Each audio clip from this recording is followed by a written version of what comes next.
నమస్తే, welcome to Sakshi digital. This is Shahida. పాత టీవీల దగ్గరకు అయస్కాంతాన్ని తీసుకెళ్లినప్పుడు బొమ్మల్లో తేడా వస్తుంటుంది. అలాగే రేడియోలో అయితే సౌండ్ క్వాలిటీ దెబ్బతినేది. అంటే ఎలక్ట్రానిక్స్ వస్తువులపై అయస్కాంతాల ప్రభావం చూపుతాయనే విషయం మనకు తెలిసిందే. అయితే టెక్నాలజీ అభివృద్ధి చెందాక ఆ ప్రభావం చాలా వరకు తగ్గుతూ వస్తుంది. కానీ ఇప్పటికీ ఐఫోన్ సహా స్మార్ట్ ఫోన్ కెమెరాలపై ఈ అయస్కాంతాల ప్రభావం ఉంటుందని తెలుసా?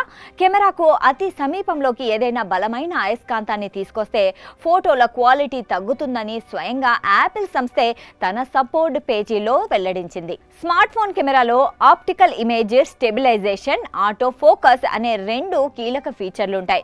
మనం ఫోటోలు లేదా వీడియోలు తీస్తున్నప్పుడు చేతులు కొద్దిగా వణికినా లేదా ఏదైనా కుదుపులు వచ్చినా ఫోటోలు బ్లర్ అవ్వకుండా ఈ ఫీచర్ కాపాడుతుంది.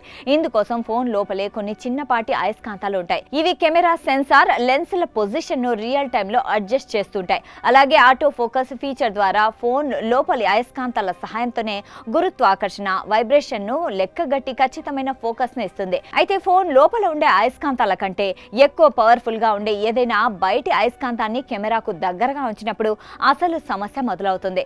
ఆ అయస్కాంత క్షేత్రం వల్ల లోపల ఉండే కెమెరా సెన్సార్లు గందరగోళానికి గురవుతాయి. ఫలితంగా ఓఐఎస్ ఆటో ఫోకస్ సిస్టంలు సరిగా పనిచేయవు. దీనివల్ల ఫోటోలు చాలా మసకగా వస్తాయి. అలాగే కెమెరా దేనిపైన సరిగా ఫోకస్ చేయలేదు. అయితే ఈ విషయంలో పెద్దగా కంగారు పడాల్సిన అవసరం లేదు. ఎందుకంటే అయస్కాంతాల వల్ల ఫోన్ కెమెరాకు ఎలాంటి శాశ్వత నష్టం వాటిల్లదు. అయస్కాంత క్షేత్రం నుంచి లేదా ఆ బలమైన అయస్కాంత వస్తువు నుంచి దూరంగా తీసుకొచ్చిన వెంటనే కెమెరా మళ్ళీ యథావిధిగా పనిచేయడం ప్రారంభిస్తుంది.